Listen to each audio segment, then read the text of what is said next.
ആമേൻ ആമേൻ.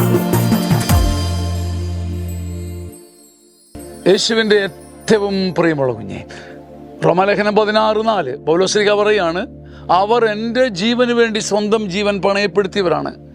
മറ്റൊന്നും നോക്കാതെ, മറ്റൊരു കിട്ടപ്പോരും നോക്കാതെ, കയ്യിൽ എന്തുണ്ട്, കീശയിൽ എന്തുണ്ടെന്നും നോക്കാതെ എനിക്ക് വേണ്ടി മാത്രം ജീവിച്ചതാണ്.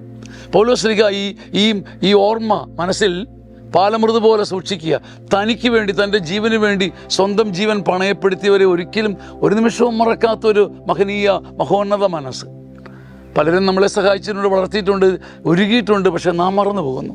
എന്നാൽ നമ്മുടെ ജീവന് വേണ്ടി സ്വന്തം പ്രാണൻ ചക്കിലിട്ടാട്ടിയ മനുഷ്യരെ ഓർക്കാൻ കഴിയുന്നത് ഒരു ആരാധനയാണ്.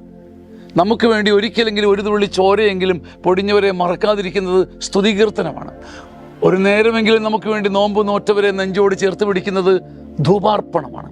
ഇങ്ങനെ ഒരു ആരാധനയും ധൂപാർപ്പണവും മനസ്സിൽ കൊണ്ടു നടക്കണം. അങ്ങനെയുള്ളവർ വിജയിക്കുക തന്നെ ചെയ്യും. വിജയിച്ച് ലോകത്തിൻ്റെ നെറുകയിലെത്തും. ആമേൻ ആമേൻ ആമേൻ.